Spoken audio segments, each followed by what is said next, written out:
वारीच्या पार्श्वभूमीवर आंबेगाव तालुक्यातील निरगुडसर येथून भक्तिमय वातावरणातील एक महत्त्वाची बातमी. श्री क्षेत्र देहू ते श्री क्षेत्र पंढरपूर आषाढी वारीसाठी निघालेल्या श्री निरगुडेश्वर वारी पायी दिंडी सोहळ्यात जिल्हा परिषद उपाध्यक्ष विवेक वळसे पाटील, भीमाशंकर सहकारी साखर कारखान्याचे उपाध्यक्ष प्रदीप वळसे पाटील तसेच समस्त निरगुडसर ग्रामस्थांनी सदिच्छा भेट देत वारकऱ्यांना शुभेच्छा दिल्या आहेत. यावेळी वारकरी बंधू भगिनींशी संवाद साधत असताना विवेक वळसे पाटील म्हणाले की संत परंपरा, समता, भक्ती आणि सामाजिक ऐक्याचा संदेश समाजासाठी प्रेरणादायी असल्याचे त्यांनी सांगितले.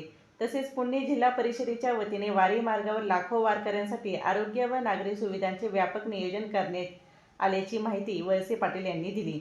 यावेळी सर्व वारकरी बंधू भगिनींना आषाढी वारीच्या मनपूर्वक शुभेच्छा देत विठ्ठल रुक्मिणी माऊलींच्या कृपेने सर्वांना मंगलमय यशस्वी हो अशी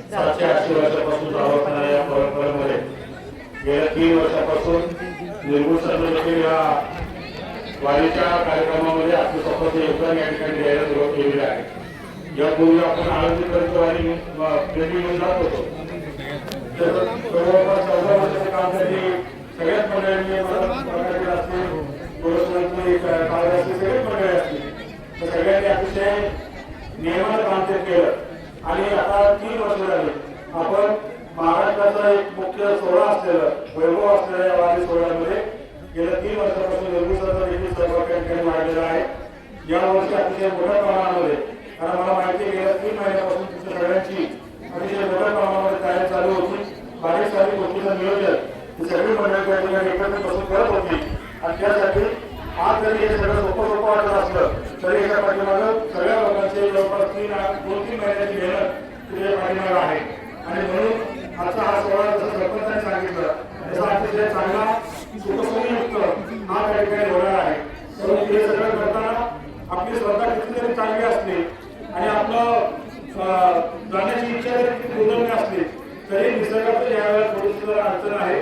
काल दिवसभर जवळपास 10 तास आपला हायवे असेल, पुराणाशी किंवा एक्सप्रेस वे असेल हा देखील काही काळ त्या ठिकाणी बंद ठेवावा लागला. इतक्या मोठ्या प्रमाणामध्ये पाऊस गेल्या 2-3 दिवसांमध्ये झालेला आहे. 8 तारखेपर्यंत मुसळधार पावसाचा इशारा त्या ठिकाणी दिला गेलेला आहे. त्यामुळं कार्यक्रमात आणि वेळेला जर काही बदल करावा लागला तरी सगळ्यांनी त्याच्यामध्ये सहकार्य करणं गरजेचं आहे. पुढं जायचं, याच दिवशी पोहोचायचं, आपल्याच ठिकाणी पोहोचायचं असा अट्टाहास करणं यावेळेला योग्य होणार नाही.